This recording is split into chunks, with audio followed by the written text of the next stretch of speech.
आज हमारे बीच में दो व्याख्यान होंगे। हिंदी विभाग के हिंदी अनुवाद शाखा के भारतीय भाषा केंद्र के वरिष्ठ प्रोफेसर देवशंकर नवीन सर से मैं अनुरोध करूंगा कि वो मंच पे आएं। हाँ। और पहले श्रृंखला में हम प्रोफेसर देवशंकर नवीन सर को सुनेंगे और उसके बाद हमेशा की तरह हमारे साथ जुड़ेंगे प्रोफेसर में। आप सभी लोगों से अनुरोध है कि इस सेशन का आप लोग एंजॉय करें। मैं प्रोफेसर देवशंकर नवीन सर से अनुरोध करूंगा कि वो अपना व्याख्यान शुरू करें।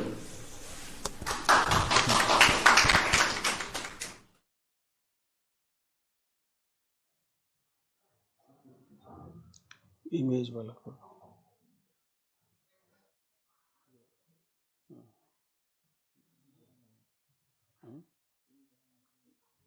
ठीक, इमेज छोड़।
सभागार में उपस्थित आदरणीय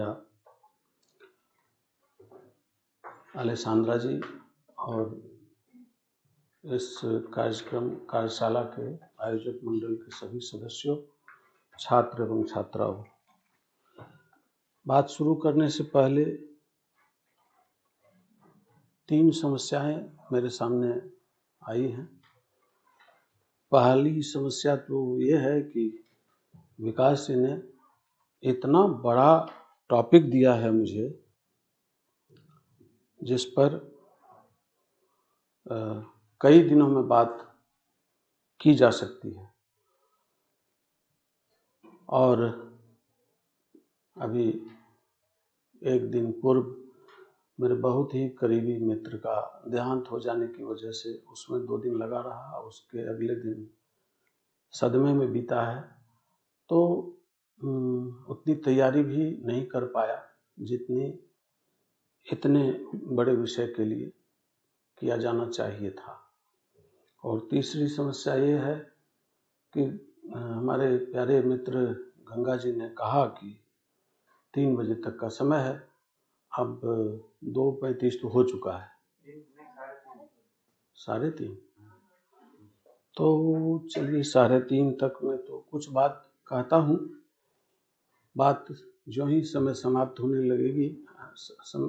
होने लगेगा मैं रुक जाऊंगा और आपसे अनुरोध करूंगा कि सवाल से ही बातें कुछ हो जाए, क्योंकि कहते कहते तो बहुत समय निकल जाएगा।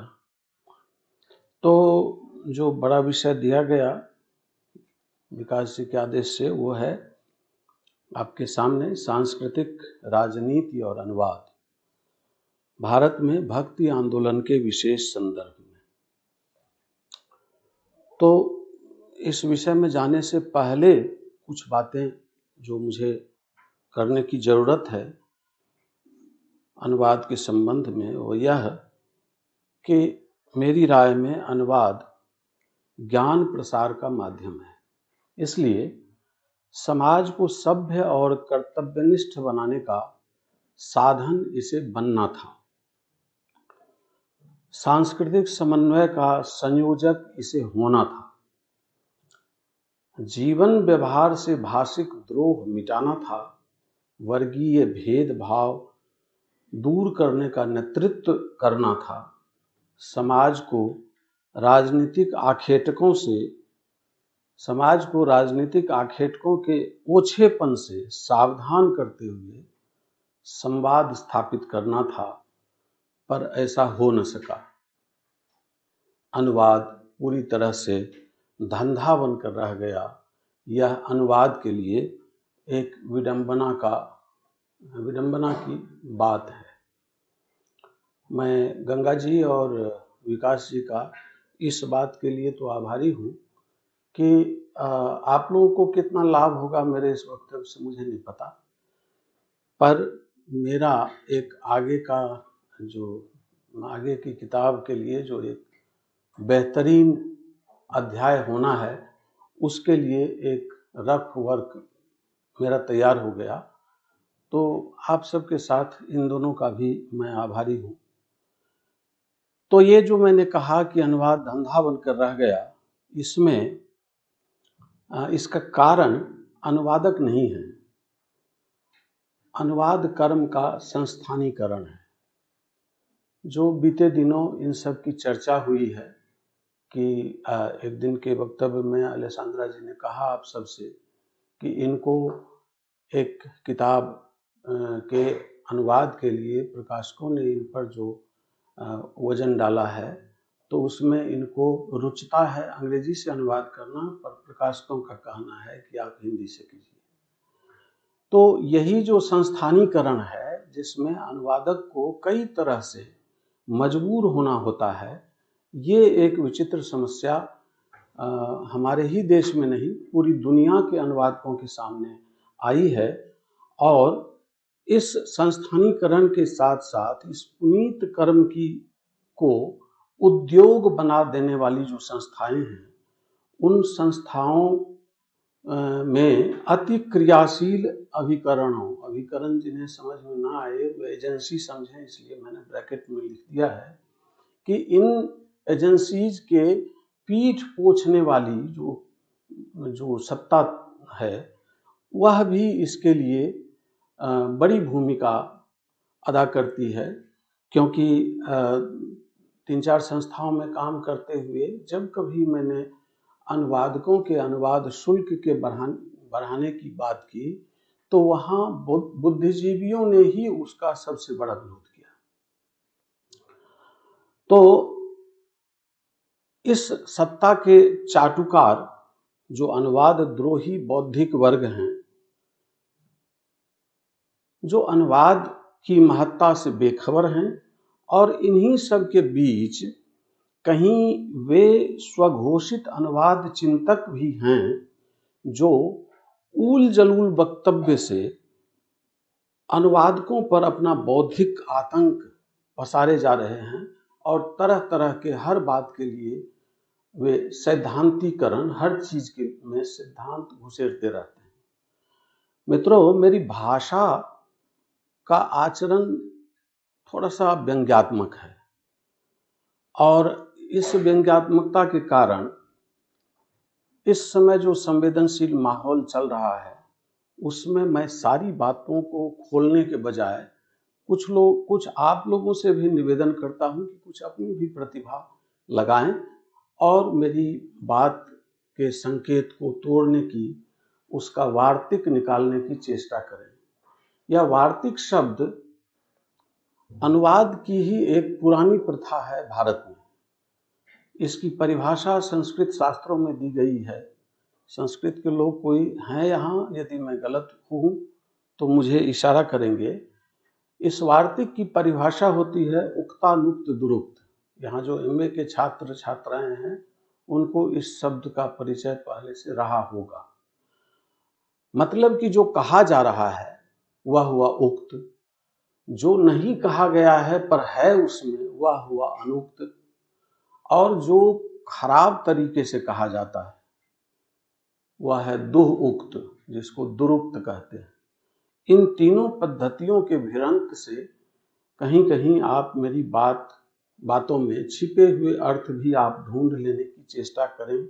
ये मेहनत थोड़ा हम कर रहे हैं, थोड़ा आप भी करें, क्योंकि आजकल लोगों की संवेदना इतनी कोमल हो गई है कि वे बात बात में आहत होने लगते हैं, और उस आहत होने के बाद बदला लेने के लिए विचार की तह में जाने के बजाय कभी वाचक की जाति, धर्म, वंश, संप्रदाय, नैतिकता, हर चीज पर कीचड़ उछालना शुरू कर देते हैं। इसलिए मुझे धूमिल की कविता भाषा की रात याद आती है। भाषा उस किकड़मी दरिंदे का कौर है जो सड़क पर और है, संसद में और है। इतिहास इसलिए बाहर आ, संसद के अंधेरे से निकलकर सड़क पे आ, भाषा ठीक करने से पहले आदमी को ठीक कर। यह जो आदमी को ठीक करने की विधि है, यह मनुष्य के सोच से ही संभव हो सकता है कि वह अनुवाद में जितने सिद्धांत वे सुन रहे हैं, उन सिद्धांतों को अपने अनुवाद कर्म में कैसे लागू करेंगे। अब धूमिल ने कह तो दिया कि कविता भाषा में आदमी होने की तमीज है, पर यहाँ पर कविता रूढ़ अर्थ में केवल कविता नहीं है। कविता के साथ साथ सभी साहित्यिक विधाएं हैं, क्योंकि साहित्य स्वयं में अपने जनपदीय अनुवाद का एक जनपदीय जीवन का अनुवाद है। आप याद करें कि 14वीं शताब्दी के पहले चरण में जब धूर्त समागम ज्योतिरीश्वर ने लिखा था, जो समय बौद्ध धर्म के करीब करीब अंत तो पहले ही आ चुका था, लेकिन बची खुची चीजें भी समाप्त हो रही थी। और उन दिनों समाज में जिस तरह की निष्क्रियता और विसंगतियां आ रही थी, उसी को धूर्त समागम में ज्योतिरीश्वर ने वहां दाखिल किया, जिसके लिए बाद में अंतिम दृश्य में आकर उसकी नगर वधू उस एक पात्र है जिसने कहा कि मैं तो एक धूर्तों के समागम के बीच आ गई। तो इसलिए कविता का अर्थ यहाँ अनुवाद भी लिया जाना चाहिए, क्योंकि अनुवाद भी जनजीवन के मनुष्य, उसमें वहाँ मनुष्य होने का, आदमी होने का एक सलीका है। अनुवाद वस्तुतः मनुष्य को जीवन की तमीज सिखाता रहा है। इसलिए अनुवाद मनुष्य के मनुष्य होने और मनुष्य बने रहने की प्रेरणा देता है। पर अनुवाद को तो हमने धंधा बना दिया। जिस अनुवाद के जरिए इतिहास काल में तरह तरह के सामाजिक, राजनीतिक, सांस्कृतिक, आर्थिक, धार्मिक आंदोलन हुए, उसे हमने धंधा बना दिया और इस अनैतिकता के लिए तर्क गढ़ने लगे कि हम जो कह रहे हैं यही सच है। इस नए मौसम में हम में सत्य से जूझने की क्षमता नहीं रह गई है। सत्य को ताक पर रखकर हमने नया सत्य गढ़ा और उसे सत्य कहलवाने की जुगत में लग गए। इसे ही इन दिनों लोग सत्योत्तर कहते हैं, जिसे आप सब अंग्रेजी में पोस्ट ट्रुथ कहते हैं। अंग्रेजी दां को लगता है कि उन्होंने कोई नया काम कर लिया है ये नामकरण करके, जैसे एक स्कोपस सिद्धांत आप लोगों के सामने आया है। अब उनको लगता है कि हमने कोई बड़ा काम किया है। उन्हें ये नहीं पता कि भारतीय अनुवाद परंपरा में ये सारी बातें बहुत पहले से हो रही है। भारतीय विद्वानों को केवल अपना नाम इतिहास में दर्ज करने की बेचैनी नहीं थी और शीशे पर लकीर की तरह वे नहीं डालना चाहते थे कि हाँ, हम भी अनुवाद करते हैं और हमारे अनुवाद की पद्धति ये है। तो वे मानने को तैयार नहीं हैं कि भारत में यह सदैव से था। उदाहरण ढूंढने लगेंगे तो मैं असंख्य दे सकता हूं। यह एक वैचारिक दुराग्रह है और वर्चस्ववादी धारणा है। जिन किसी को लगता हो कि विषय तो मुझे कुछ और दिया गया और मैं कह रहा हूं कुछ और, वे थोड़ा सा 2-3 मिनट और धैर्य रख लें, क्योंकि मैं वहीं जा रहा हूं और वही कहने के लिए मुझे इन सब चीजों की जरूरत पड़ गई है। अब ये कौन सा दुराग्रह है कि मनुष्य आत्म से बाहर ही नहीं आना चाहता। वे जो सोचता है, लगता है कि हमने जो कह दिया यही महत्वपूर्ण है। अनुवाद वस्तुतः 2 चीजों से इसको जोड़ सकते हैं। एक तो आप में से जिस किसी ने ड्राइविंग सीखा है, या आप में से जिस किसी ने शोध प्रविधि पढ़ा हो कि शुरू जब करते हैं तभी तक उसके लिए सिद्धांत की जरूरत होती है। व्यावहारिक जीवन में आने के बाद हर अनुवादक का अपना अनुभव होता है और अनुवाद करते समय उसे जो मुसीबतें आती हैं उसके सामने, उससे झेलने का, उससे निपटने का सबका अपना अपना तरीका अलग होता है। लेकिन हमारा समाज क्या है कि औरों की कामना, आहार व्यवहार, वेशभूषा, मान मर्यादा, नीति रीति, रहन सहन को अपने आधिपत्य के बोझ तले मार देना चाहते हैं। यही कारण है जो जहां पर विकास जी ने ये विषय मुझे जो दिया है, जिसमें आपने देखा कि ये समाज संचालन में और ये जो राजनीति है, इसका राजनीतिक सांस्कृतिक राजनीति है कि मेरे साथ स्कूली जीवन में खट्टर राम नाम का एक लड़का पढ़ता था। लड़का मतलब तब मैं भी लड़का था।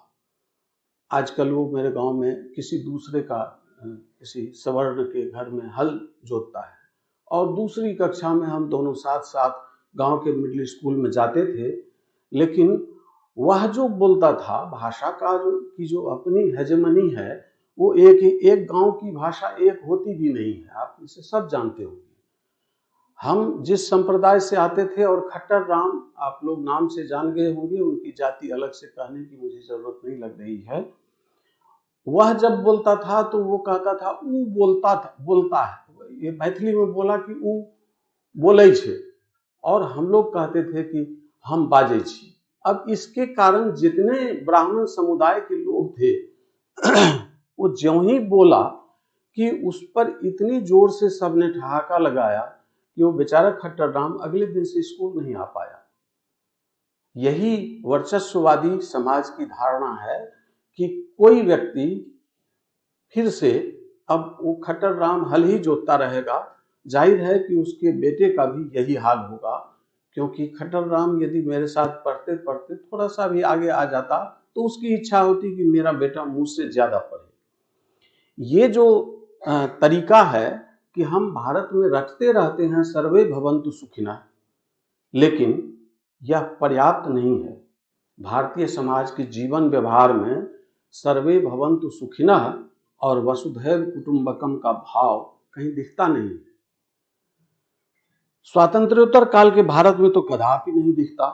राष्ट्रीय भावना से अभिभूत जो सिपाही स्वाधीनता आंदोलन में लगे होंगे, उनके यहाँ कुछ रहे हों, और प्रथम स्वाधीनता संग्राम से लेकर स्वाधीनता तक के राष्ट्रवादियों में को देखकर आश्वस्त हो जाना पर्याप्त नहीं, क्योंकि उसके बाद के भारतीय समाज के व्यवहार में समता के सारे भाव गायब हो गए, जिससे सांस्कृतिक राजनीति पैदा हुई।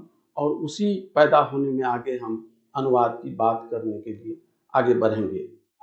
यह जो वर्चस्ववादी नीति है, यही मूल नीति की इसी मूल नीति की तरह प्रभुत्व में है,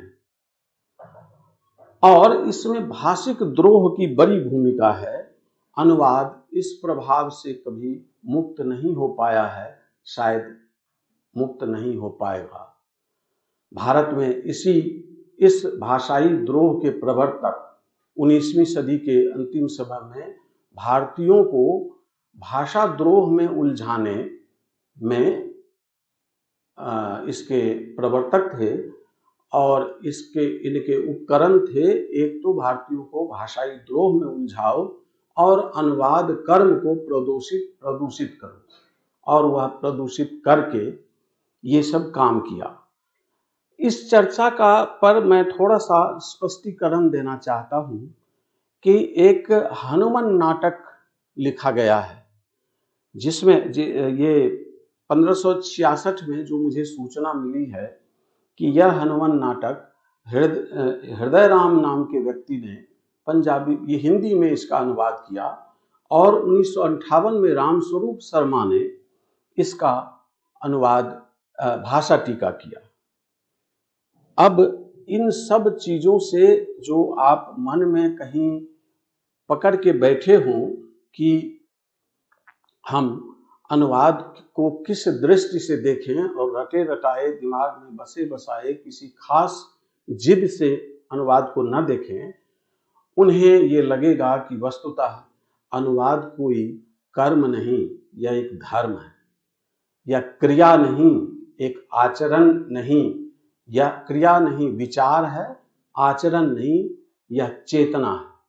यहाँ हमें बात करनी है भारत में भक्ति आंदोलन के संदर्भ में सांस्कृतिक, राजनीति और अनुवाद, इन दोनों के रिश्ते को देखने पर हमें थोड़ा इतिहास को यदि को पलटना पड़ेगा तो इतिहास हमें गवाही देगा कि भारत में संतों का उद्देश्य कभी समाज पर अपने ज्ञान का वर्चस्व थोपना नहीं था।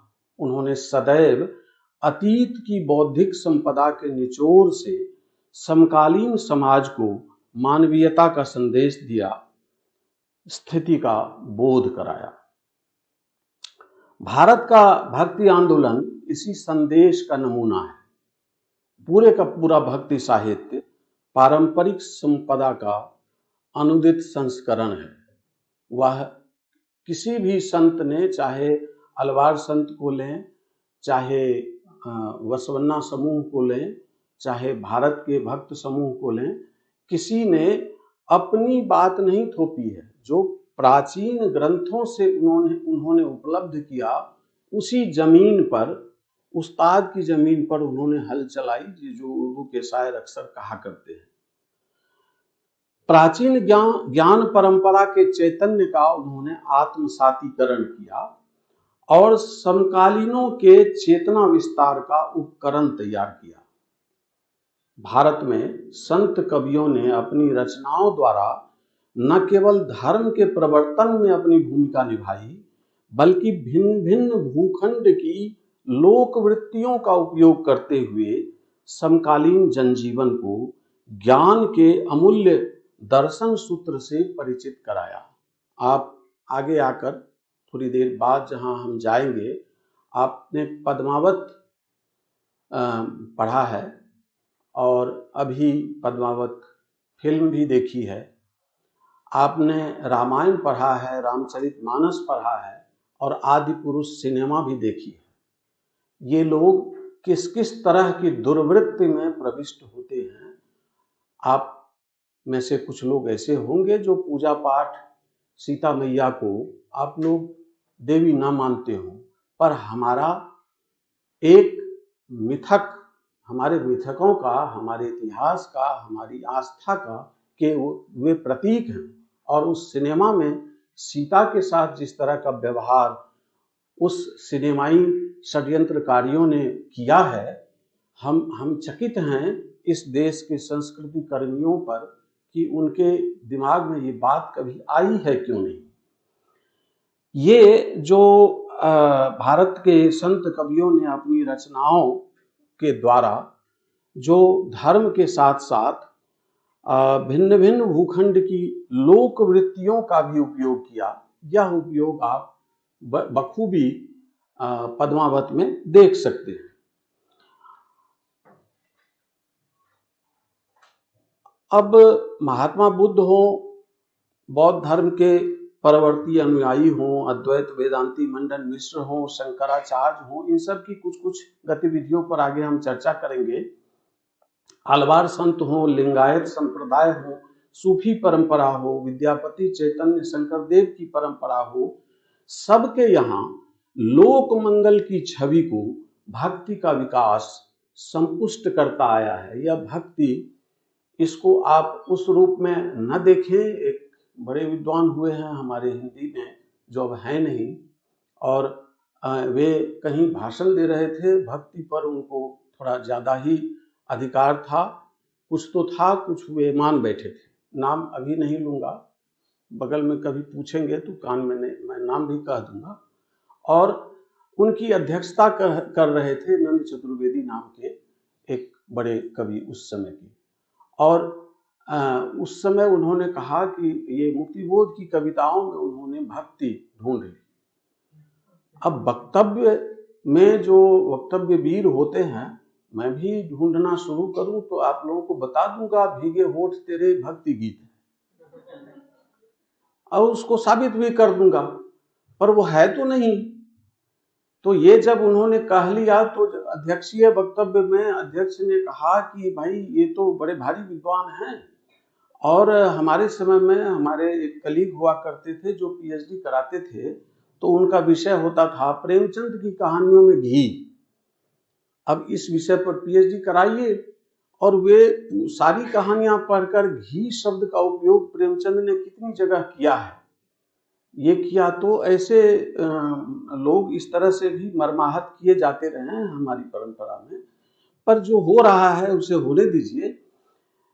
ये मनुष्य द्वारा जो सृजित भेदभाव है, या मनुष्य पर मनुष्य के वर्चस्व की जो स्थिति है, इन सब की आलोचना करता है हमारी संत परंपरा के भक्ति काव्य, और ज्ञान दर्शन के सर्वोच्च स्वरूप को रेखांकित करता है। इस लोक मंगल की कामना को आज सही परिप्रेक्ष्य में समझने की जरूरत है।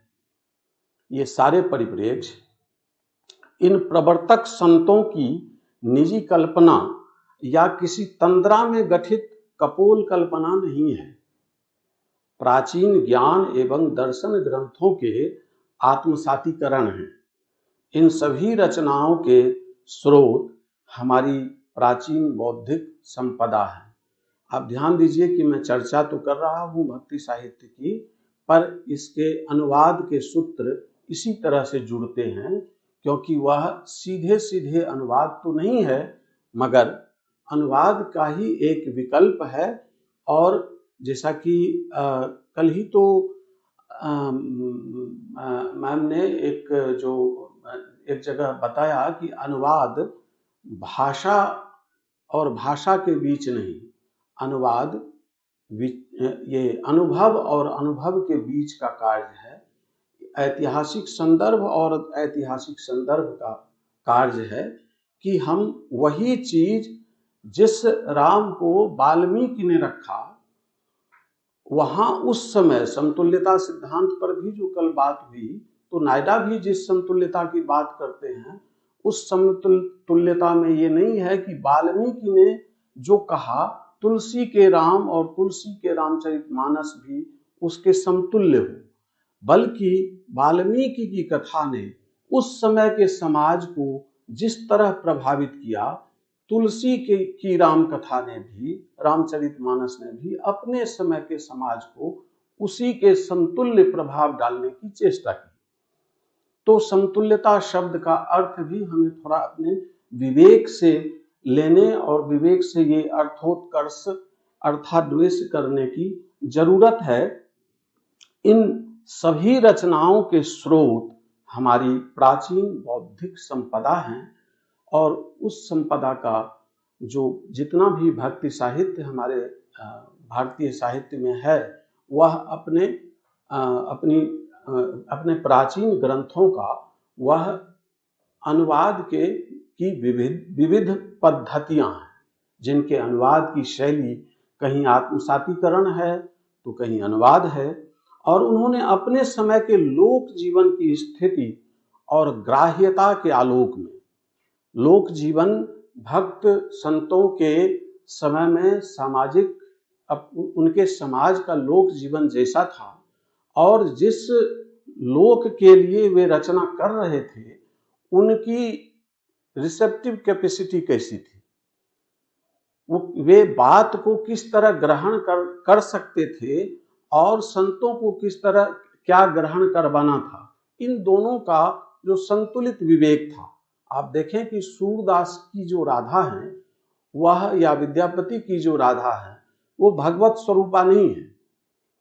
वे प्रेम भी करती हैं, प्रेम में धोखा भी खाती हैं, गुस्सा भी करती हैं, और सब कुछ मनुष्य की तरह करती है। तो ये सब जो आत्मसातीकरण है, ये उन संतों ने अपने समय के लोक जीवन की स्थिति और ग्राह्यता के आलोक में ये सब किया। अपनी ओर से कुछ नया कहने की जगह उन लोगों ने सोचा कि हम पुरानी बातों को समकालीन शैली और उपादेयता के अनुसार बातें कहें, और उन्होंने बातें कही। समाज में उन्हें जैसा जटिल भेदभाव दिख रहा था, उसके प्रति सामुदायिक चेतना विकसित करने, वर्चस्ववादी नीति के संपोषकों को चुनौती देने और वंचित समुदाय के लोगों को चैतन्य बनाने के लिए जैसी रचना करनी चाहिए थी, इन लोगों ने वैसा ही किया। यकीनन यह काल भारतीय साहित्य के लिए, अनुवाद चेतना के सदुपयोग के लिए और भाषिक समृद्धि के लिए उन्नयन का काल था। शुरू करते हैं। चूंकि शायद भारत में सबसे ज्यादा पुरानी जो भक्ति हम हमारे यहाँ के लोग कहते भी हैं कि भक्ति द्राविड़ रूप जी तो लाए रामानंद, और तमिलनाडु में जो 12 संत, जिसमें ये एक महिला जो हैं अंडाल, वे भी शामिल हैं। तो तमिलनाडु के 12 आलवार संतों ने तमिल भक्ति आंदोलन का प्रवर्तन किया, और वे सब के सब विष्णु के भक्त थे। बहुत पढ़े लिखे नहीं थे कोई, पर अनुभव से संपन्न थे। इन संतों ने पूरे तमिल प्रदेश में पदयात्रा कर भक्ति का प्रचार किया और घोषणा की कि ईश भक्ति का समान अधिकार सबको है। ये आलवार का अर्थ ही होता है ईश भक्ति में लीन। आप भारत देश के किसी भी भूखंड के भक्ति साहित्य को उठा लें, हर जगह आपको लगेगा कि भारत में जो जातिवादी अहंकार, वंशवादी वर्चस्व छाया हुआ था, उसके प्रतिकार में ही भक्ति आंदोलन शुरू हुआ। भक्ति साहित्य की बात करेंगे तो हमें तो 1314वीं शताब्दी में हिंदी में आना पड़ेगा, लेकिन यह आंदोलन जो 6वीं शताब्दी के आसपास तमिल से शुरू हुआ और होते होते पूरे देश में ये देशव्यापी जो आंदोलन बना, यह उसी का परिणाम है। और वे सब जाति वंश के भेदभाव से परे थे। उनकी राय में ईश भक्ति नहीं करने वाला के अलावा कोई भी व्यक्ति नीच नहीं होता था। भिन्न भिन्न जातियों के होने के बावजूद ये सभी संत के रूप में एक ही तरह से समादृत थे, और इनका समय 6वीं से 9वीं शताब्दी माना जाता है। इस भक्ति सिद्धांत, इनके जो भक्ति सिद्धांत थे, उनके तर्कशील व्याख्याकार रामानुजाचार्य बाद में हुए, और उन्हीं से आगे आए रामानंद, जिन्होंने उनकी परंपरा में भक्ति क्षेत्र में ऊंच नीच जाति वंश का भेदभाव मिट गया, और उस भक्ति साहित्य का सूत्र ही बन गया, जाति पाति पूछे नहीं कोई, हरि को भजय सो हरि को होई। हिंदी का भक्ति काल 1318 से 1643 माना जाता है। जिन किसी को इसमें 57 जोड़कर देखने की इच्छा है, वे देखेंगे तो उनको संबद्ध दिखेगा। ये ईस्वी की बात मैंने की है। हजारी प्रसाद द्विवेदी ने इस काल को लोक जागरण काल यूं ही नहीं कहा, जिस बात की चर्चा शुरू से मैं कर रहा हूं। इस साधना क्षेत्र में क्रमशः नाथ संप्रदाय और सूफीवाद का चलन हुआ। सूफी मत की धारणा विशिष्टाद्वैत जैसी ही है। भक्ति के अद्वैत में सूफी भी वही करते हैं कि प्रेम से, जो प्रेम मार्ग में सारे भक्त अपने को प्रेमिका और आराध्य को प्रेमी मानकर एक दूसरे में विसर्जित करते हैं। तो ये सूफी मत की धारणा विशिष्टाद्वैत जैसी ही है। उसमें भक्ति के अद्वैत में यदि जीव और ब्रह्म का अद्वैत है, तो अनुवाद में भी आपको चेष्टा करनी चाहिए कि मूल और अनुदित का संबंध अद्वैत की तरह ही दिखेगा। इसमें इस अद्वैत, यहाँ जब जो अद्वैत मैंने मूल और अनुदित का कहा है, तो थोड़ा सा इस शब्द के अर्थान्वेष में परिप्रेक्ष्यगत चेष्टा करें। मैं कोई यहाँ पर उस तरह का द्वैतवाद अद्वैतवाद नहीं कर रहा हूँ, केवल यह कह रहा हूँ कि मूल पाठ का जब आप अनुवाद करते हैं तो सबसे पहला कर्म आप उसके मूल को विसर्जित करते हैं और तब फिर एक नए पाठ की रचना करते हैं, जो एक अनुभव से दूसरे अनुभव तक जाने का रास्ता आपका खुलता है। भक्ति में साधक खुद को साध्य में विसर्जित करता है, तो अनुवाद में भी मूल का विसर्जन अनुदित में होता है। भक्तों ने भक्ति की दोनों शाखाओं, ज्ञानाश्रयी जो तर्क से साधित है और प्रेमाश्रयी जो सख्य भाव से साधित है, ये दो भिन्न पद्धतियां हैं। अनुवाद के लिए भी संतों ने प्राचीन ग्रंथों के ज्ञान प्रसार के लिए दो राह अपनाए। जहां सख्य भाव दिखा वहां अर्थान्वेष किया, और जहां दर्शन जैसे गूढ़ तत्व दिखे वहां आत्मसातीकरण द्वारा जनसामान्य के लिए रचना की। दो उदाहरण छोटा छोटा ले लेता हूं कि ज्ञानेश्वरी आप में से जिस किसी ने पढ़ी है, उसमें जब वो तो श्रीमद् भगवत गीता का ही की टीका है, और जब उसमें कृष्ण समझाने लगे तो अर्जुन ने कहा, अब ये दो तरह के लोग हैं, एक कृष्ण है एक अर्जुन है। कृष्ण भगवान हुए और अर्जुन मनुष्य हुए। तो अर्जुन ने कहा कि भाई यार मित्र, तुम जो कह रहे हो बात तो बहुत महत्वपूर्ण है, बहुत गूढ़ है, पर मेरी समझ में ठीक से नहीं आ रहा है, इसलिए तुम इसे शुद्ध मराठी में कहो।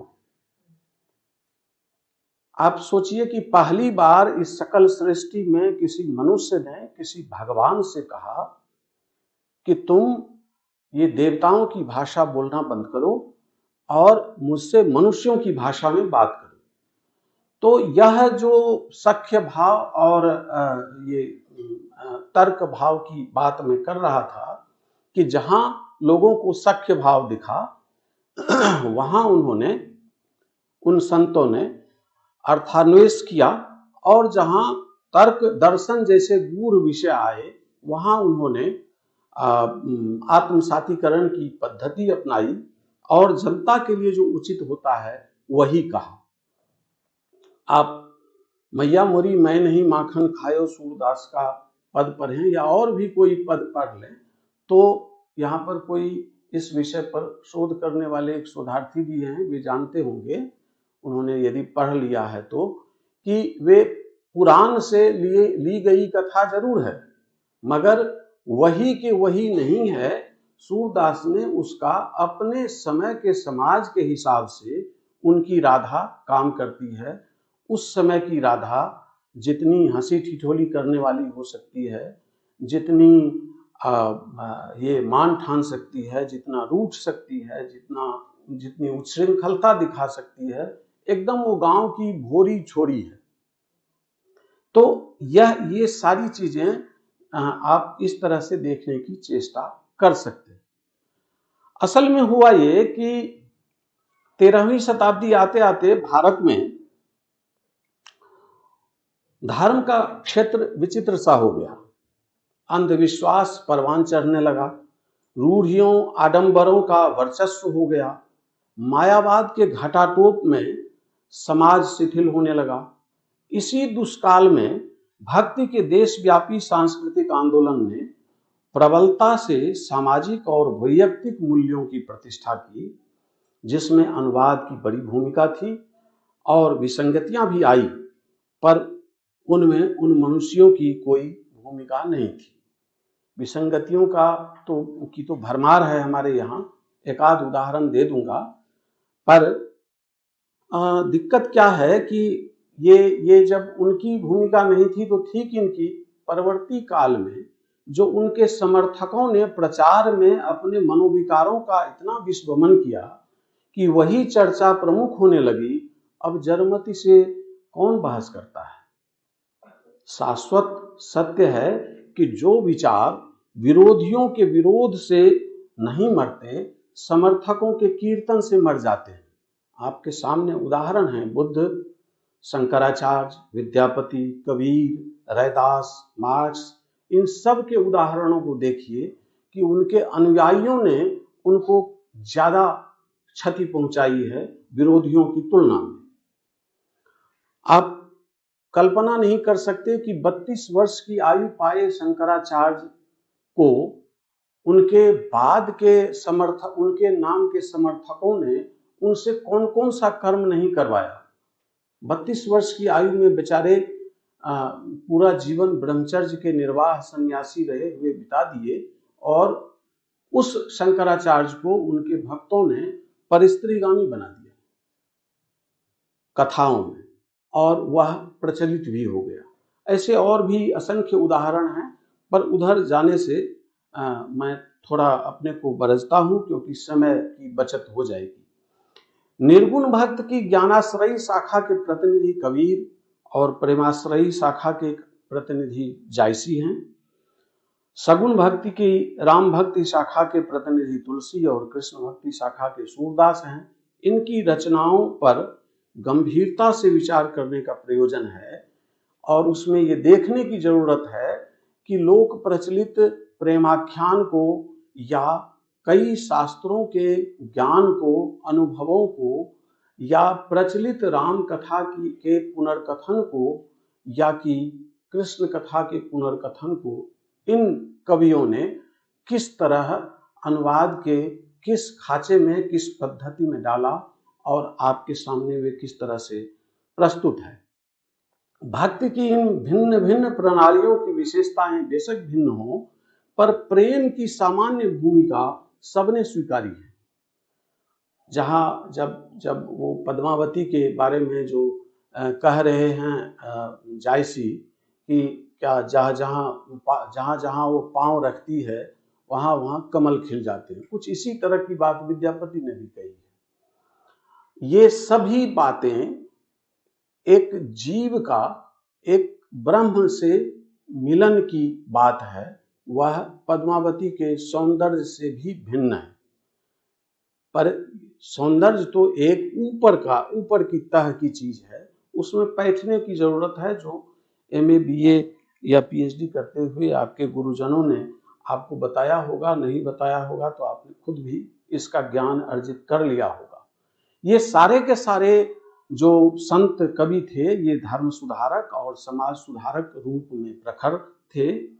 यहाँ आचरण की शुद्धता विशेष महत्व की थी। बाह्याडंबर, रूढ़ि, अंधविश्वास का निषेध था, और मनुष्य की क्षमता का उद्घोष था। वंचित समुदाय में आत्मगौरव का भाव जगाने की प्रेरणा थी। ज्ञान मार्गी संतों की वाणी जहां मुक्तक में है, प्रेम मार्गी प्रेम भावना लोक प्रचलित आख्यानों का प्रबंधात्मक स्वरूप है। ये रचनाएं प्रेम समर्पित कथा काव्य की श्रेष्ठ कृतियां हैं। इसी तरह कन्नड़ भक्ति में लिंगायत परंपरा है, जहां बसवन्ना, अक्का महादेवी, अल्लामा एवं अन्य अनुयायियों द्वारा रचित कन्नड़ वचन साहित्य है। अभी 5-6 साल पहले कन्नड़ में बसवन्ना समिति के द्वारा जो संकलित किया गया, वो लगभग हजारों वचन हैं जो छोटे छोटे अंश में हैं, और 5-6 वर्ष पहले उनमें से 2500 वचनों को एकत्र करके कलबुर्गी ने भारत की 22 भाषाओं में प्रकाशित कराकर राष्ट्रपति को से उसका विमोचन कराया था। अब सोचिए कि इसमें अनुवाद, वचन स्वयं में एक अनुवाद है उस समय के संतों द्वारा अपने पूर्व के गौरव ग्रंथों का, और अब जब उस वचन के उस संपादित अंश का 22 भाषाओं में कराया गया, तो उसका स्वरूप क्या है।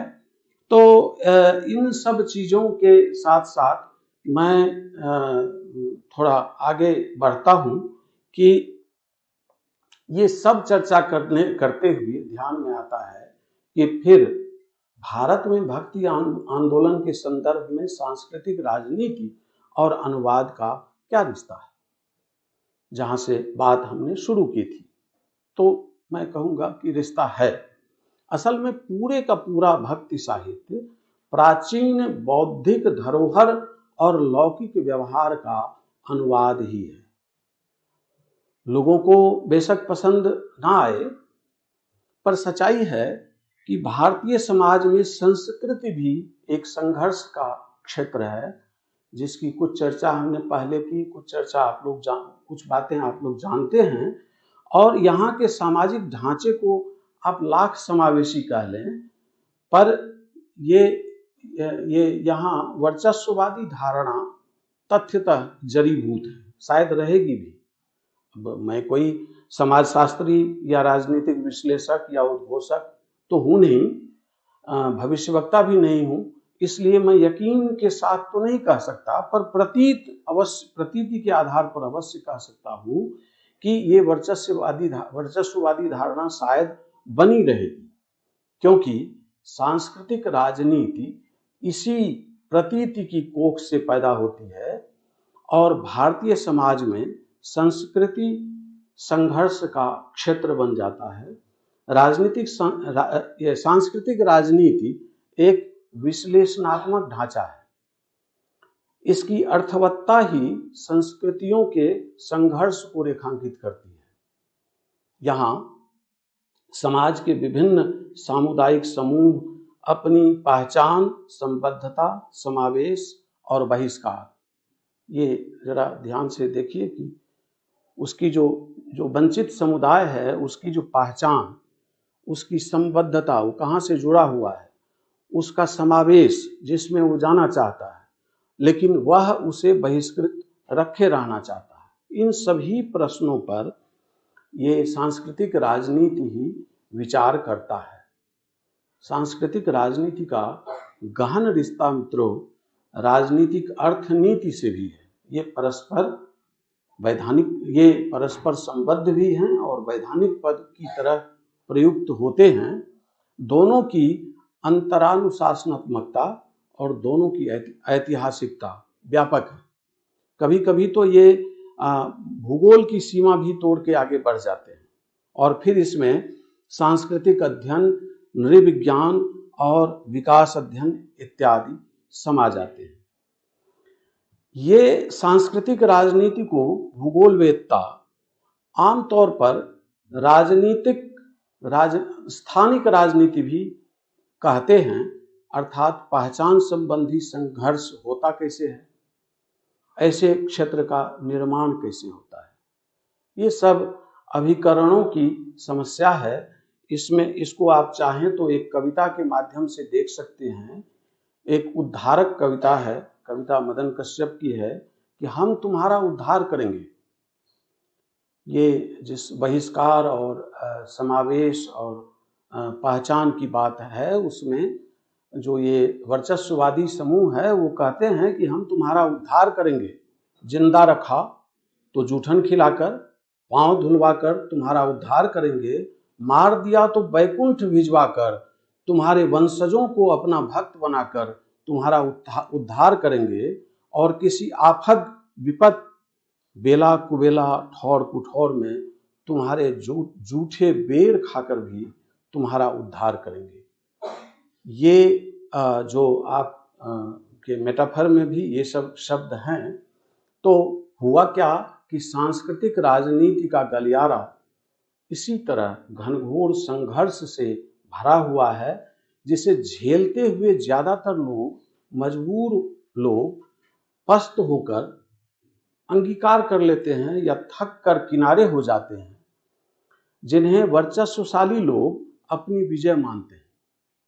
वे सोचने तक की चेष्टा नहीं करते कि अपने तिक्रमों में उन्होंने जनद्रोह किया है और इसलिए राष्ट्रद्रोह भी किया है।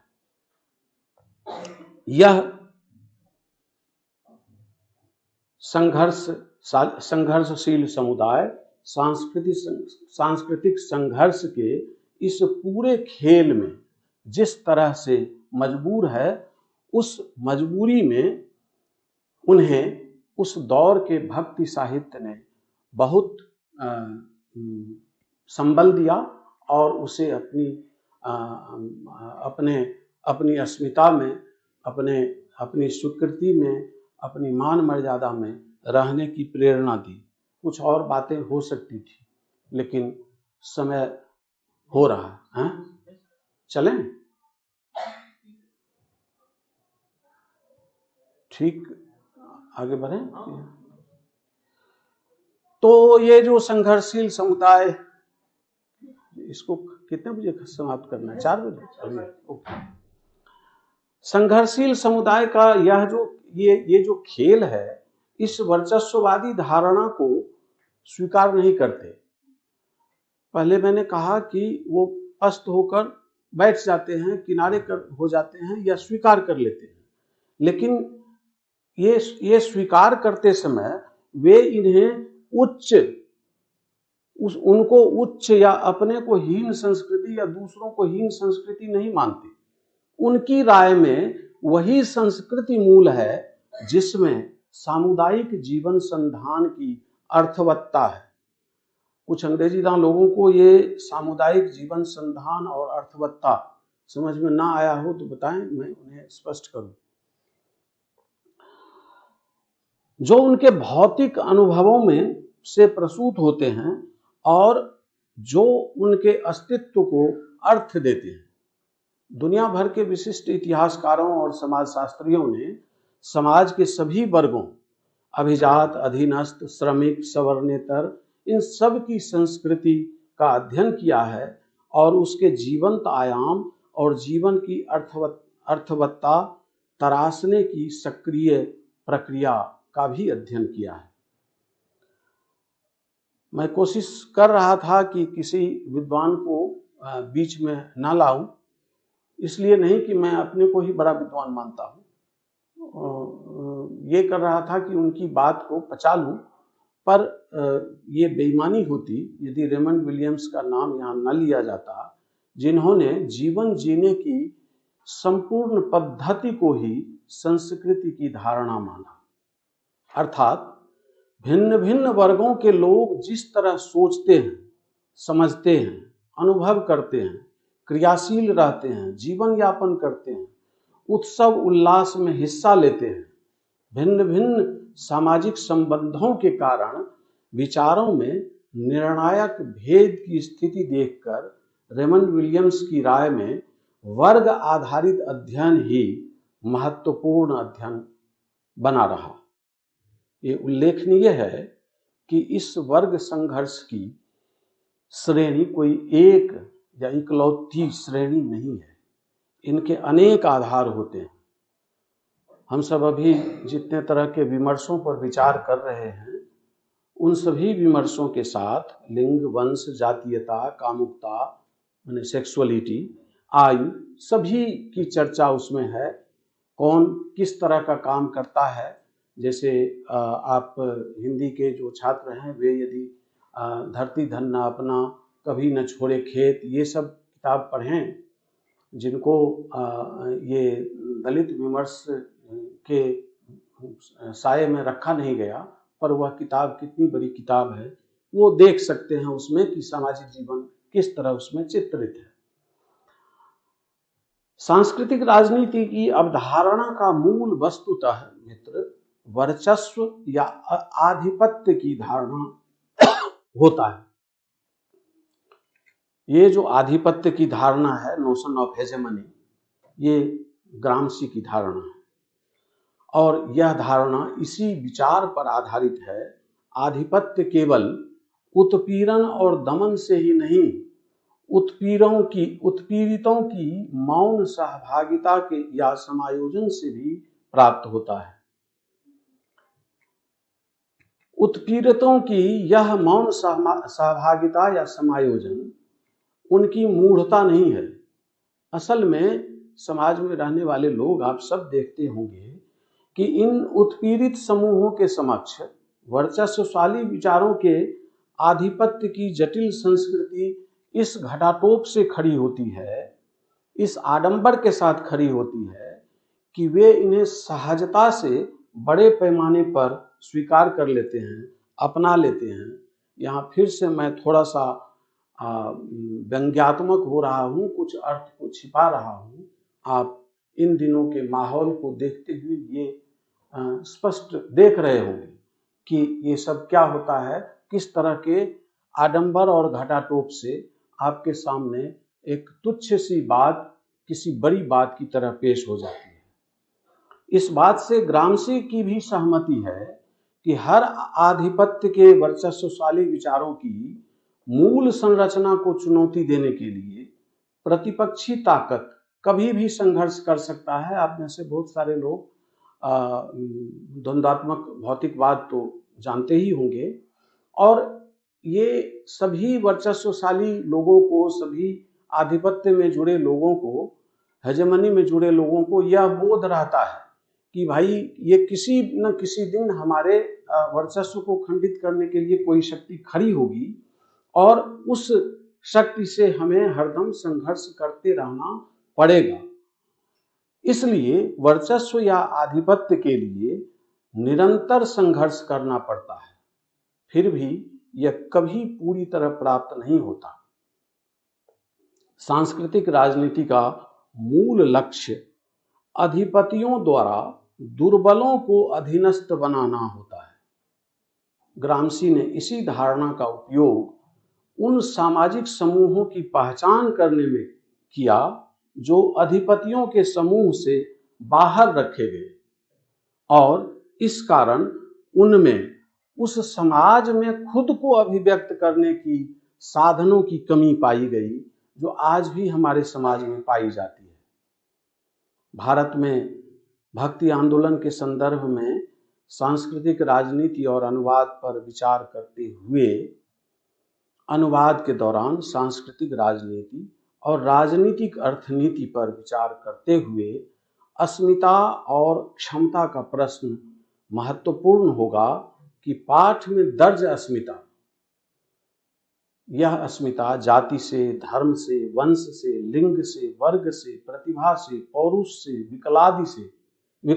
विकलतादि से, ये इन सभी चीजों से जो व्यक्ति पाठ में उपस्थित है, उस व्यक्ति का जब आप अनुवाद करेंगे तो वह अनुवाद, उस अनुवाद को क्रियारूप देने में आपके सामने किस किस तरह की परिस्थितियां पैदा होंगी, और उन परिस्थितियों में आपको कभी मानव विज्ञान की जरूरत पड़ेगी, कभी दर्शन, इतिहास, मनोविज्ञान, साहित्यिक आलोचना और सिद्धांत, सब का उपयोग करना पड़ेगा। आप याद कीजिए, आप में से जिस किसी ने ये डिप्टी कलेक्टरी पढ़ी होगी अमरकांत की, और उसमें जब एक महिला आकर अपनी सास से कहती है कि माँ जी, सुबह का देखा सपना सच होता है ना, बाहर से सकलदीप बाबू कहते हैं, कौन, डेप्टाइन बोल रही है क्या? अब इसमें इस डेप्टाइन को तो आप कह सकते हैं कि उसका अनुवाद करते समय कि local use for the wife of deputy और डिप्टी कलेक्टर, मगर सकलदीप बाबू की पर्सनालिटी का कैसे अनुवाद करेंगे? यह अनुवाद जो उस दिन ज्योति चावला जी ने जो जिन संदर्भों में की थी बात, उस आधार पर ये जो जाति, धर्म, वंश, लिंग, प्रतिभा, ये सब है। आप सबसे मेरा निवेदन है कि हिंदी में उपलब्ध है वचन का वह 2500 वचनों का अनुवाद, उसको आप लोग जरूर पढ़ लें, तो उसमें देखेंगे कि एक दलित समुदाय का व्यक्ति जब भक्ति भाव से ईश्वर के प्रति, जिन्हें मंदिर में जाने से वर्जित रखता है कोई वर्ग, ईश्वर को भी जाति के आधार पर बांट रखता है कि यह इस लिंग के व्यक्ति, इस जाति के व्यक्ति, इस ज्ञान के व्यक्ति मंदिर जाएंगे और नहीं जाएंगे, वो किस तरह के धर्म का अनुसरण कर रहा है, उसके मन में धर्म की क्या परिभाषा है, वह अनुवाद करते समय ये सारी ही स्थितियां उत्पन्न होती है कि मलखान जी आए हैं, स्वागत है उनका। तो ये जो भिन्न भिन्न जातियां जो अपने आचरणों से दबी रह जाती हैं, एक बार मुझे ये गुजरात के एक दलित लेखक थे, उन्होंने बताया कि जो नमक के काम, समुद्र के किनारे जो नमक बनाने के बिजनेस में जो व्यक्ति होते हैं और उनका पैर नमक का पानी ग्रहण करके ये एकदम ये अंकल से नीचे का पैर इतना वो भीग जाता है कि मृत्यु के बाद उनके पैर उतना जलता नहीं। आप कल्पना कीजिए उस व्यक्ति के जब कहते हैं कि स्मशान घाट में कपोत शेष रह जाए तभी हम जाएंगे, वैसे व्यक्ति को जब दाह संस्कार होता है तो वे क्या करते होंगे, उनके सामने क्या स्थितियां आती होंगी। जिस व्यक्ति के लिए अभी बहुत सारे प्रचार सब दिए जा रहे हैं, उन सब प्रचारों में जिसके घर में रात का खाना तक नहीं है, उससे आप उम्मीद करते हैं कि वे साबुन लगाकर एकदम गमगमाकर साबुन शैम्पू से नहाकर हमारे बगल में बैठे ताकि उसके शरीर में बदबू नहीं आए। ये ऐसा संभव कैसे है इस भारतीय समाज में? इस समाज के लिए उन संतों के सामने कोई ये दुविधा नहीं थी कि हम कौन मेरे हैं और कौन पराये हैं। वे सब के सब ईश्वर की थे। और वचन में भी आपको यही दिखेगा, लिंगायत में भी यही दिखेगा और अलवार में भी यही दिखेगा, और बाकी सारे धर्मों में भी भक्ति काल के जितनी रचनाएं हैं उसमें यही सारी बातें दिखेंगी। समाज की सत्ता संरचना का इस प्रक्रिया पर प्रभाव पड़ता है, और यह पड़ता है इन जातिवादी पद्धतियों के कारण। तो अस्मितामूलक संस्कृतियों का अनुवाद करते समय अनुवादकों के समक्ष ये सब चुनौती, ये सारी बातें बड़ी चुनौती खड़ी करती है, और इसमें पाठ के जनपदीय प्रयुक्तियों के बूते भाषा की ताकत बढ़ती है। जब कभी आप ये कृष्णाशोक्ति के उपन्यासों की बात की जा रही थी, नागार्जुन के उपन्यासों में देखेंगे, फणीश्वर नाथ रेणु के उपन्यासों में देखेंगे, हर जगह जो ये स्थानीय प्रयुक्तियां होती हैं, इन प्रयुक्तियों को बहुत इससे जूझने में अनुवादकों को परेशानी जरूर होती है, मगर इन प्रयुक्तियों से ये हमें स्वीकार करना चाहिए कि संप्रेषण में निखार आता है और स्थानीय अस्मिता का प्रभावशाली निरूपण होता है। अनुदित पाठ में उसका सही निरूपण ना हो तो फिर हम अनुवाद करते क्यों हैं? फिर उस पाठ की घटना के अनुवाद का क्या प्रयोजन है? अलेसांद्रा मैम ने बीच में अपने एक दिन के वक्तव्य में आप सबसे शकुंतला की चर्चा की थी, और ये बताया गया था कि वहाँ इंग्लैंड में स्वेटिंग के, पसीने के बारे में कालिदास ने, जब विलियम जोन्स ने अनुवाद किया, कालिदास की शकुंतला के बारे में क्या है कि जब दुष्यंत को शकुंतला ने पहली बार देखा तो जीवन में तो पहली बार वैसा भव्य स्वरूप शकुंतला ने देखा था। सारे जीवन तो ऋषि मुनि को सुखी टटाई, हार और जटाजूट ये सब देखा था, उस तरह से सजा धजा जो स्वरूप पहली बार उन्होंने देखा तो थोड़ा सा सम्मोहित हो गई और एकटक देखने लगी। ये मैं नहीं कह रहा हूं, मैं उस समय था नहीं, कालिदास ने लिखा है कि वो जो एकटक निहारने लगी तभी उनको बोध हुआ कि मैं तो ऋषि कन्या हूं, ऐसा करते हुए कोई मुझे देख ले तो उन्होंने अगल बगल झांका। तो ये जो सम्मोहन, भय, संकोच, लाज इत्यादि, ये सब के सम्मिलित प्रभाव से शकुंतला की ललाट पर पसीने की बूंदें आ गई। ये विलियम जोन्स के सामने समस्या थी कि इस पसीने की बूंद का हम क्या करें। इंग्लैंड की शकुंतला को पसीना आएगा कैसे? वो तो आना नहीं चाहिए, और आएगा तो इंग्लैंड के जो अंग्रेजी के पाठक हैं उनकी समझ में तो ये बात आएगी नहीं। तो उन्होंने पसीने की बूंद वो ब्लॉटिंग से हटा दी, मतलब अनुवाद में पसीने की उस बूंदों को छोड़ दिया। अब आप सोचिए कि ये शकुंतला की वास्तविकता तो वहां रही नहीं, वो तो दूसरी ही शकुंतला वहां पैदा हो गई। ये संस्कृति में संस्कृति का यह गतिरोध है। इसीलिए विल्हेम वॉन हम्बोल्ट एक बड़े विद्वान हुए हैं, उन्होंने अनुवाद को असंभव जैसा कार्य माना है, वे मानते रहे हैं। हमें ऐसे भी इस समय मानने से किसको कौन रोक सकता है, ये उनका मानना है, माने, मैं ऐसा नहीं मानता, क्योंकि अनुवाद का उद्देश्य जो है वो हमारा वो नहीं है कि अनुवाद हो नहीं सकता। क्यों नहीं हो सकता? सारी ही चीजें दुनिया भर में हर जगह होती हैं। इसी विल्हेम वॉन हम्बोल्ट ने 23 जुलाई 1796 को A.W. स्लेगल को एक पत्र लिखा। उस पत्र में उन्होंने कहा कि अनुवादक को दो में से किसी एक बाधा का शिकार अवश्य होना होगा।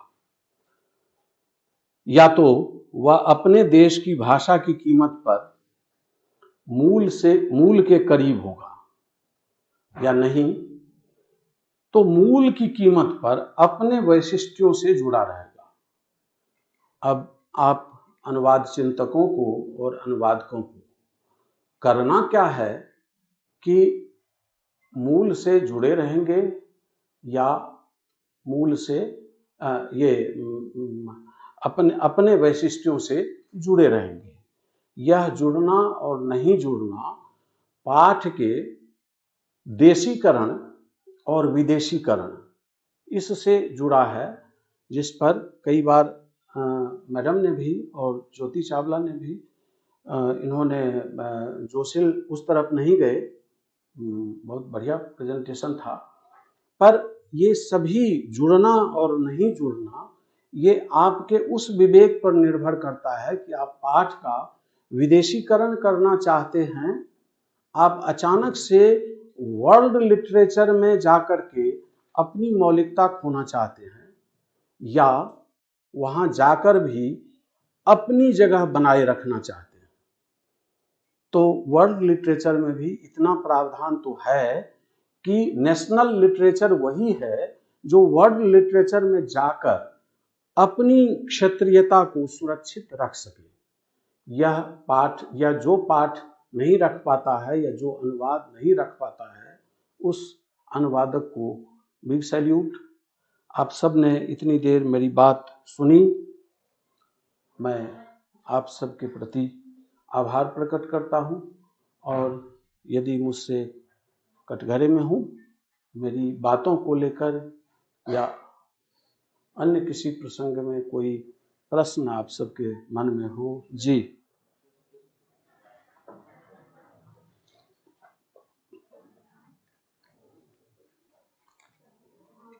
अनुवाद से कनेक्ट होने या भक्ति आंदोलन से आपने बात की, इसलिए मैं प्रश्न पूछना चाहती।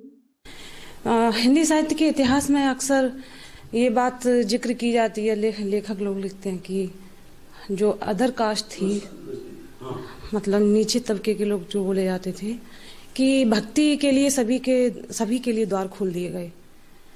शंकराचार्य ने जब उनका जो मूवमेंट चल रहा था, उनके विरोध में जब रामानुजाचार्य ने जो भक्ति मूवमेंट लेकर आए, क्योंकि खतरा था, वो भी एक पॉलिटिक्स थी उस समय की, तो उन्होंने तो कुछ ऐसा सबके लिए नहीं किया था। रामानंद ने जरूर किया था, लेकिन भक्ति के लिए सिर्फ सबके लिए द्वार खोल देना ये कोई बड़ी बात तो नहीं है, क्योंकि समानता तो नहीं थी समाज में, जिसके लिए कभी बाद में विरोध भी करते रहे। सिर्फ भक्ति के लिए द्वार खोल देने से भक्ति के लिए कौन सी समानता आ जाएगी? भक्ति के लिए तो आज भी सब राम के नाम पे जो कर रहे हैं वो पॉलिटिक्स है ही, उस समय की भी पॉलिटिक्स थी। तो बस यही है, मुझे लगता है कि ये जिक्र करना हमेशा वही पुरानी पद्धति को लेके कि सबके लिए द्वार खोल देना, मुझे लगता है इसकी कोई आवश्यकता नहीं है। ठीक है, आपकी बात तो आपकी चिंता के हिसाब से सही है, पर देखिए आपने जिनकी चर्चा नहीं की, थोड़ा सा उनको भी आपके सवाल के जवाब को थोड़ा साफ करने के लिए मैं कहता हूँ कि विद्यापति तो लोग मानते हैं कि हिंदी के रचनाकार थे, पर वे तो मैथिली के रचनाकार थे। मिथिलांचल के लोग कभी किसी आंदोलन में, किसी युद्ध में नहीं गए, मगर युद्ध में गए बिना उनको कई कई युद्ध झेलना पड़ा, क्योंकि यहाँ दिल्ली से जो फिरोज शाह की सेना जाती थी गौर वंश पर आक्रमण करने के लिए, उनका रास्ता मिथिला से होकर और ये जौनपुर सबसे होकर जाता था। तो जाते समय इनके सिपाही युद्ध के उन्माद में और उधर से पराजित होकर ही आते थे, तो लौटते समय पराजय की हताशा में मिथिलांचल के लोगों को इतना तंग तबाह बार बार करता था कि वहाँ के नागरिक जीवन से अपनी आशा छोड़ चुके थे। उस नागरिक वृंद को, उस जन समुदाय को वापस जीवन से जोड़ने के लिए विद्यापति को लगा कि सबसे आसान तरीका है प्रेम। और प्रेम में भी, प्रेम का जो विप्रलंब श्रृंगार, संयोग श्रृंगार और वियोग श्रृंगार दो तरह का है, तो उसमें उन्होंने संयोग श्रृंगार को ज्यादा महत्व दिया। भक्ति ने भी इसी तरह का काम किया कि जब देखा कि सारे ही सवर्णेतर समुदाय को ये सवर्ण लोग भयभीत करते हैं कि भाई मेरी बात देखो, ये ईश्वर सामने में है, मेरी बात मान, तू नहीं मानेगा तो हम ईश्वर से कहकर तुम्हारा अनिष्ट करा देंगे। इस भय में वे जो अज्ञानी लोग थे, अज्ञानी उसे नहीं कह सकते, उन्हें आंखें तो थी, दृष्टि नहीं थी उसके उस पाखंड और उस धूर्तता को समझने की। तो उसके लिए एक ही रास्ता था कि जब तुमने अपना भगवान अलग कर ही रखा है और हमें अपने भगवान के पास नहीं जाने देने की ठान ली है, तो हम अपना अलग भगवान बना लेंगे। वचन लिंगायत का या अलवार का, या इधर भी आप देख रहे हैं कि किसी भी गांव में जाइए तो वहां पर एक राजा सलहेश, लोक देवों का, जो उत्तर भारत में लोक देवों के इतने गहवर और इतनी मूर्तियां ये सब हैं, ये किस कारण है? वह एक आधार था लोगों को इकट्ठा करके उसको सम्मान से बात करने का। अभी मैंने ये कहा ना कि वो हो क्या रहा था, उसको जिस तरह से वंचित किया जाता था और उसके सामने जितने आडंबर से वो खड़ा होता था, वो बेचारा वैसे ही हीनता बोध से ग्रस्त हो जाता था। उस हीनता बोध से उसे उबारने के लिए भक्ति एक ऐसा आधार बना। मैंने तो कहा ही कि भक्ति में केवल वो कीर्तन नहीं है, उसमें सब जो सामाजिक आचार विचार हैं, किस तरह के व्यवहार हैं। आप वचन पढ़ेंगे, अक्का महादेवी को पढ़ें, इनको बसवन्ना को पढ़ें, हर जगह आपको लगेगा कि उनके देवता बहुत विशाल, वो जो 50 हाथ और 200 फीट की ऊंचाई वाले देवता नहीं है, उनके देवता उन्हीं की तरह के सामान्य देवता है। ये भक्ति का एक बड़ा आधार था कि वंचितों को एक जगह लाकर उसके मनोवेग का सम्मान किया जाए और उसके इस दुविधा को, इस हीनता बोध को मिटाया जाए। मैं कह पाया क्या? मेरी बात साफ हुई सर? आपके तो बहुत आपका आभार, और मुझे माफ करिएगा मैं थोड़ा देर से जुड़ पाया, लेकिन मैं जब अमृत की लास्ट बूंद टपकने वाली थी तब मैं आ गया, तो अच्छा हुआ, लाभान्वित हो गया। तो मैं आपसे प्रश्न था, मेरी जिज्ञासा है, प्रश्न मैं आपके सामने करने लायक नहीं हूं, मैं एक साधारण मेरी जिज्ञासा है। ये ऑन नहीं है क्या? हाँ, हेलो। तो सर अब मूल विषय पे आते हैं, भक्ति काल पे। तो आपको 4-5 लेक्चर देना पड़ेगा। जो क्वेश्चन था वो जलेबीदार था, वो बहुत समय लगेगा उसको हल होने में। मूल प्रश्न पर आता हूँ, अनुवाद पर। आपने बहुत अच्छा उदाहरण दिया कि शकुंतला के माथे में जो बूंदें थीं उसका अनुवाद कैसे हो। अच्छा, 2 स्थितियां हैं, फंस गया अनुवादक। एक है कि टारगेट पाठक जो है उसके अनुरूप करना है, और वो जो टारगेट पाठक है वो विदेशी है, वह इस स्थिति को जीता ही नहीं है।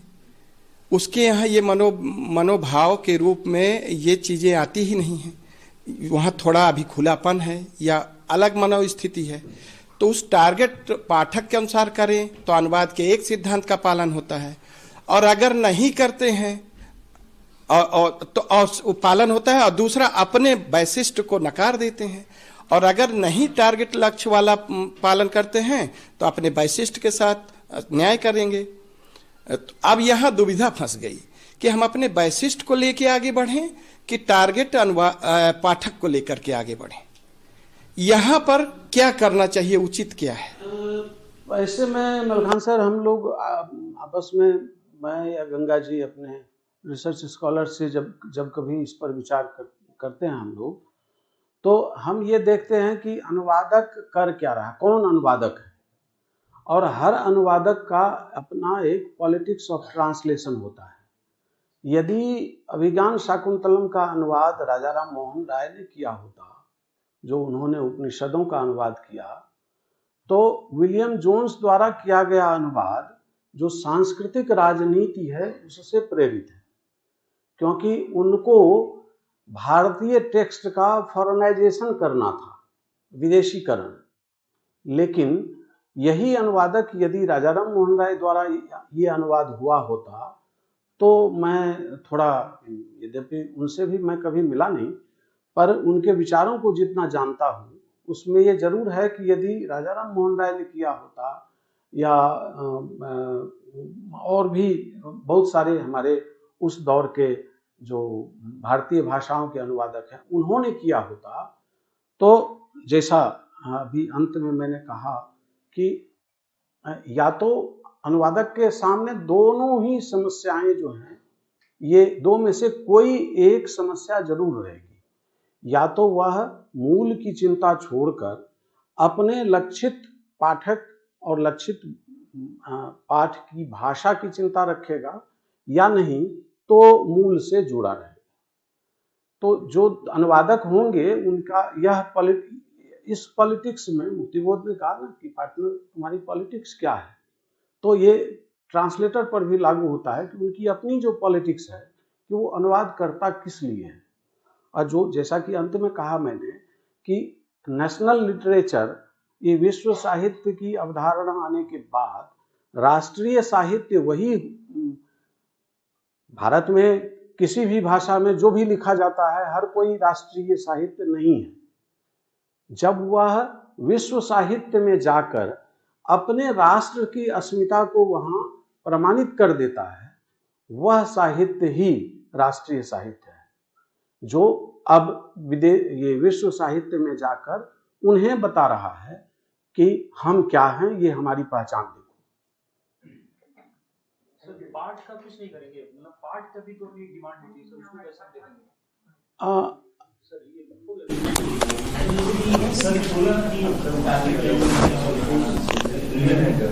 पाठ की अपनी कोई डिमांड नहीं होती, वो पाठ भी क्या चाह रहा है, कैसे वो पाठ को कैसे एक्सप्रेस किया जाए, मतलब ये तो उसकी अनुवादक की भाषा पर निर्भर करेगा कि अनुवादक की पॉलिटिक्स क्या है। वह यदि पॉलिटिक्स है मूल टेक्स्ट को ऐंठना, तो तब तो वो जैसा मन करे वैसा करेगा। लेकिन यदि पाठ के प्रति उसकी सावधानी यदि रहती है, तो कोई न कोई ऐसी जुगत वो जरूर बैठाएगा कि वहां पर वो चला जाए। अनुवाद का मूल उद्देश्य तो ये है कि मेरी बात, ज्ञान दुनिया की एक भाषा में है और दूसरी भाषा में भी चाहिए, तो हम वहां तक पहुंचाएं और उसमें संस्कृति को भी पहुंचा देते हैं। तो ये अनुवादक की उपलब्धि है। जी जी सर, मध्यकाल पर काम करते हुए जब भी अनुदित साहित्य का प्रयोग किया जाता है तो एक सवाल उनकी प्रामाणिकता का बड़ा उठता है, तो इस सवाल से कैसे निपटा जाए? प्रामाणिकता का, अगर किसी भी भाषाई साहित्य को हम हिंदी अनुदित साहित्य को हम शोध कार्य में इस्तेमाल करते हैं तो बार बार ये साबित करना पड़ता है कि प्रामाणिक है। प्रामाणिक तो दो तरह की प्रामाणिकता की बात आपके सवाल में है। एक प्रामाणिकता तो ये है कि पृथ्वीराज रासो जो चल रहा है वो प्रामाणिक है या नहीं, और दूसरी प्रामाणिकता ये है कि सूरदास ने जो ये पुराणों के भागवत पुराण से जो अनुवाद किया, वह अनुवाद है, उसका आत्मसातीकरण है। वह किस तरह का है, मतलब पृथ्वीराज रासो के पाठ की प्रामाणिकता वो अलग प्रामाणिकता है। यदि आप तुलसीदास के रामचरितमानस में प्रामाणिकता ढूंढेंगे तो फिर आपको आदि पुरुष सिनेमा में भी प्रामाणिकता ढूंढने की चेष्टा करनी पड़ेगी, क्योंकि वहां पर आपके अतीत को, आपके मिथकों को बिगाड़ा गया है, विरूपित किया गया है। पद्मावत फिल्म में विरूपित किया गया है, जिसको इतिहास और मिथक का कोई ज्ञान नहीं है। चंद्रप्रकाश द्विवेदी द्वारा बनाए गए सीरियल में कोई सवाल नहीं उठाता, क्योंकि वे जब कभी फिल्म बनाते हैं या सीरियल बनाते हैं तो इतिहास का अध्ययन करते हैं और उस अध्ययन के द्वारा ही वहाँ पहुँचते हैं। तुलसीदास को जब रामचरितमानस लिखना था तो उन्हें राम को उस काल के भारतीय राजनीतिक और आर्थिक और जो प्रशासनिक परिस्थितियां थी, अकबर का समय था, उस समय अकबर जैसे भी जितने भी सर्वधर्म समन्वय की बात करते हों, पर जनता में कुछ दिक्कतें तो थी। ये उनके सिपाहियों में, उनके बाकी सारे दूतों में, उससे समाज की जो दो स्थिति थी, उस दो स्थिति को तुलसीदास को खड़ा करना था और इसके लिए राम जैसे नायक की जरूरत थी जिसे मर्यादा पुरुषोत्तम बनाना था। इसलिए वाल्मीकि की सीता ने अग्नि परीक्षा में राम को फटकार लगाई, तुलसीदास की सीता लगा नहीं सकती थी। अब इसके कारण दो में से किसी भी पाठ को आप प्रामाणिक या अप्रामाणिक नहीं कह सकते। देखिए, रामायण हो चाहे महाभारत हो, वो इतिहास नहीं है। इतिहास का प्रामाणिक ग्रंथ यदि ऐतिहासिकता ढूंढना शुरू करेंगे तो आप वेद में जाइए। पुराण और रामायण महाभारत ये सब जितने हैं, ये सब इतने कंठों से निकलकर इतनी सदियों में लिखित में तो बाद में आया है। ईसा पूर्व 7वीं शताब्दी में रामायण लिखा गया है, मगर राम कथा का अस्तित्व तो उससे वर्षों, ये सदियों पहले से है। राम कथा तो ईसा पूर्व 11वीं शताब्दी की कथा कही जाती है इतिहासकारों में। अब इतिहासकारों की समस्या अलग है कि कुछ इतिहासकार वामपंथी हैं, कुछ दक्षिणपंथी हैं। दक्षिणपंथी अपनी जिद पर अड़े हुए हैं, वामपंथी अपनी जिद पर अड़े हुए हैं। बादरायण को ईसा पूर्व 9000 से लेकर ईसा पूर्व 3200 तक, ईसा पूर्व 900 से लेकर ईसा पूर्व 3200 तक ले जाते हैं। ये इतिहासज्ञ की अपनी समस्या है, मगर प्रामाणिकता का ये दो स्तर जो है, इस दोनों से आपको समझौता करना पड़ेगा।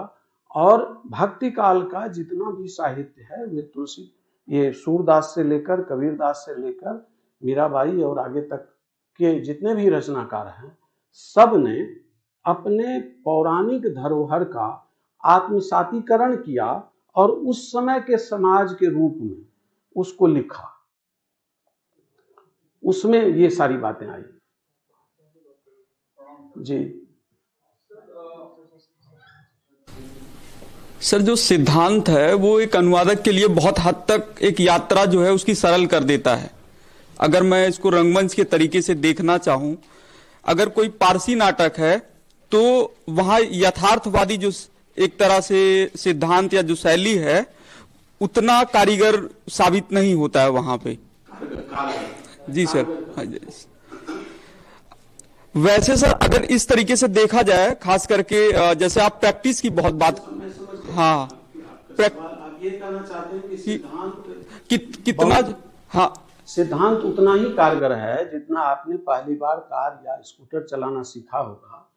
तो जब आप सड़क पर आ गए ना गाड़ी लेकर, उसके बाद आपको याद नहीं रहता है कि गुरुजी ने कहा था पहले क्लच लेंगे तब ब्रेक दबाएंगे। जब आप अनुवाद में एक बार उतर गए तो आप उसी फील्ड में उसका विकल्प ढूंढेंगे। वो सिद्धांत से ढूंढना, क्योंकि हर सिद्धांतकार ने अपने अनुभवों को साझा किया है आपसे, और किसी भी सिद्धांतकार ने आपको ये नहीं कहा कि मेरी बात को आप खूंटे की तरफ पकड़ के बैठिए। उन्होंने अपनी पद्धति दी। अब नायरा ने कहा, वो 3 स्टेज दिए कि आप सबसे पहले उसका बोधन कीजिए, फिर संक्रमण कीजिए, फिर पुनर्गठन कीजिए। तो ये जबकि बाथगेट ने 7 स्टेप बता दिया, तो वो केवल शुरुआती समय के लिए है कि आप अनुवाद को इस दृष्टि से देखकर उसमें आए। मूल बात है कि आप अनुवाद के प्रति ममता जगाएं कि एक पुनीत कार्य आप कर रहे हैं।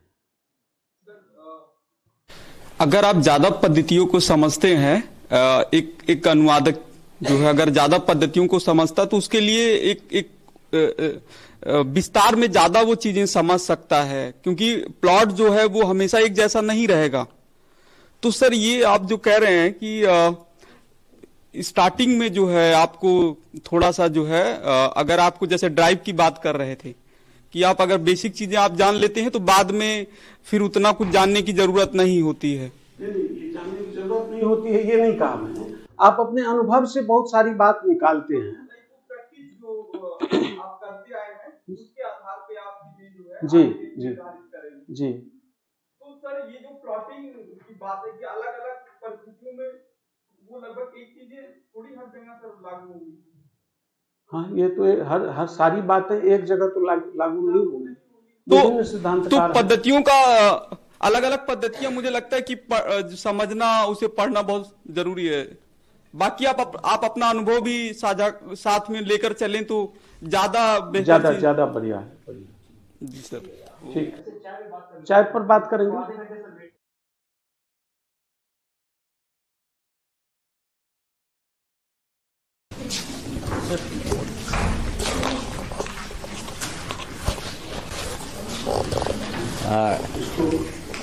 इतने व्यवस्थित और सुचिंतित गंभीर व्याख्यान के लिए आदरणीय प्रोफेसर देवशंकर नवीन जी को बहुत बहुत धन्यवाद। और खासतौर पर विद्यार्थियों की तरफ से, क्योंकि विद्यार्थियों को लगता है कि पहले सर का लेक्चर सुनने से पहले आधे घंटे डांट सुननी पड़ेगी। आज बिना डांट के शुद्ध लेक्चर और इतना महत्वपूर्ण व्याख्यान सुनने को मिला, इससे सब उत्साहित हैं सर। बहुत बहुत धन्यवाद। आइए चाय पे आमंत्रित हैं। जो सवाल है चाय पे चर्चा करेंगे अभी।